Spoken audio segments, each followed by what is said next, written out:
You know, can you Oh, identify any of these people in the picture in Russia?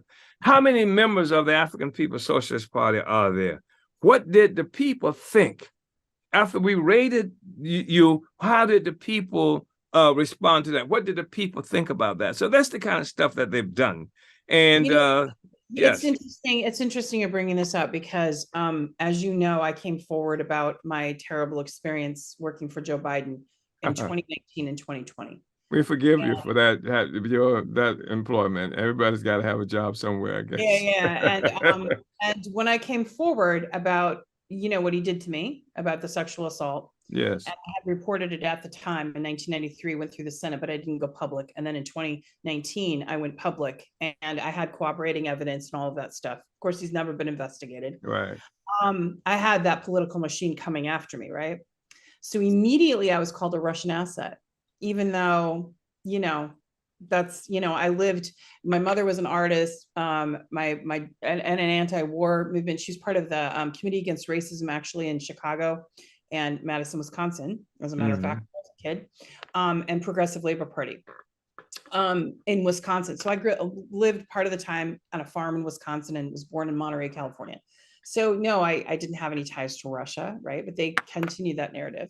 And then it just recently came out. Well, I saw it, but I didn't know what to do with it. But I had contact. I was contacted by Twitter's attorney that my communication had been taken under sealed warrants in 2020, and there was a grand jury impaneled, and they wanted to know things about Russia, right? And it's like I have nothing to say. So anyway, that's still so the grand jury still, I don't know if that case had anything to do with Russia. I don't know if it had Right. anything to do with me particularly, except that they were asking, there was a summons for Twitter to hand over all my communications, and the Twitter attorney said, this means everything, probably Google, Apple. I mean, it means your Gmail, it means phone number, it means everything, right? But it's under sealed warrant, so you won't see it. They had to make a motion in court and spend thousands of dollars to even tell me there was a sealed warrant. I got a hold of the sealed warrant, so now I know what it is. But recently, as last week, I was asked about a Russian national doing a influence campaign in the United States, and that perhaps I had just fallen in with the wrong crowd, a bad crowd.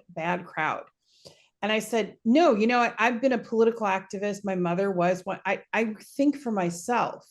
Like again, it's that same tactic. So I think that there's something going on right now where there's a desperation in the Biden administration because they have a proxy war against Russia using Yeah.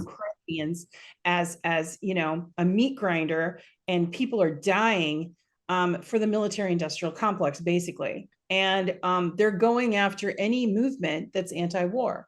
And I think your movement is, of course, you've always been anti-war and anti-imperialist, so just like some other ones. And I think that this is, but what the point of all of this is that this is the weaponization of the intelligence services for a political party. Sure. Seeing it with the Twitter files. Sure. So I wanted to ask you, because now our audience kind of sees the convergence Right. you see of a lot of people all of a sudden being caught up in this wide net while they're looking for Russians under everyone's bed, right? And Mhm. and and I don't like xenophobia. I don't like the bigotry that's against Russia. I don't like the fact that Russian athletes were prohibited from participating in Wimbledon, that a Russian composer in New York was fired because he was Russian. It's ridiculous. It is ridiculous. It's disgusting. They have 1,000 years of history, of cultural contributions. And it's ridiculous that this particular bigoted, ugly administration, and by the way, Biden is racist as hell. I worked for him. I know what he is. I've heard him. Yeah. And the illusion and this persona he gives off is a fiction. Yeah. Well, And we remember what he said about Obama. If you remember when Obama with his that, about yeah. And but I think that this whole Russia thing, Mhm. you know, the fact of the matter is that our position was supporting Russia.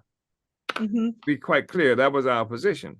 Just like we supported the Vietnamese in Vietnam against, and we supported Cuba, and we supported Algerian Revolution. But the thing about Russia, that goes back much further than, what is widely recognized in terms of 2014, when the U.S.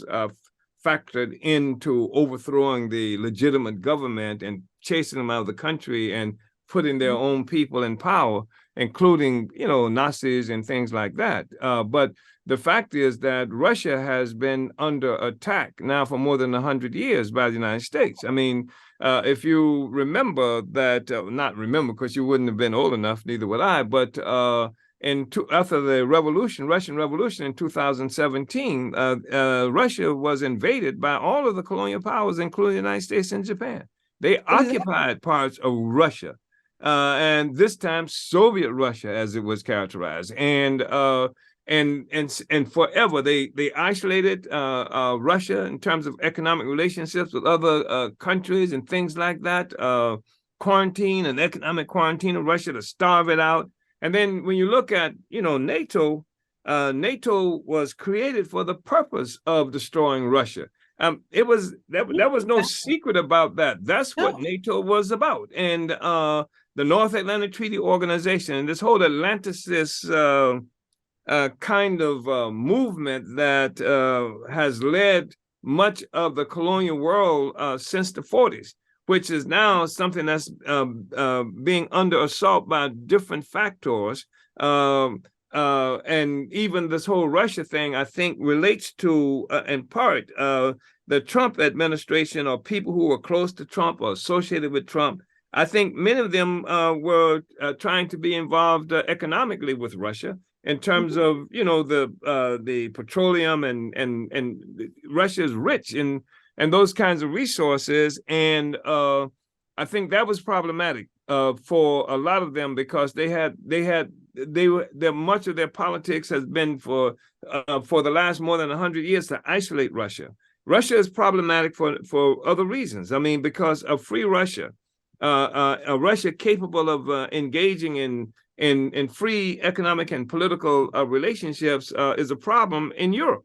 Because as Russia goes, you're going to see a whole reconfiguration of the whole, European power structure. I mean, Germany, France, and what have you would be inclined naturally, normally to be moving toward Russia's orbit. And I think that's a part of the problem that we're looking at. So, and the thing is that it's dangerous. It's extraordinarily dangerous. The war, the work, these games they're playing, that with nuclear powered countries like Russia, China, that they're threatening in a very serious way. It's very dangerous. And the lives of people, I mean, they just brought people from Ukraine to train them in this country. I mean, increasingly it's becoming clear that this is America's war. But they're circumventing the conversation, right? Where you would have a debate in Congress and you'd have like citizens being able to give their opinions. And what are they doing? They're doing it kind of sneakily and they're just like proxy warring it in by doing what they're doing. Meanwhile, Lockheed Martin, Raytheon, some of the biggest weapons manufacturers have made close to $1 trillion in profits since last year. So they have no incentive for diplomacy, right? No, none. They're just lining their pockets.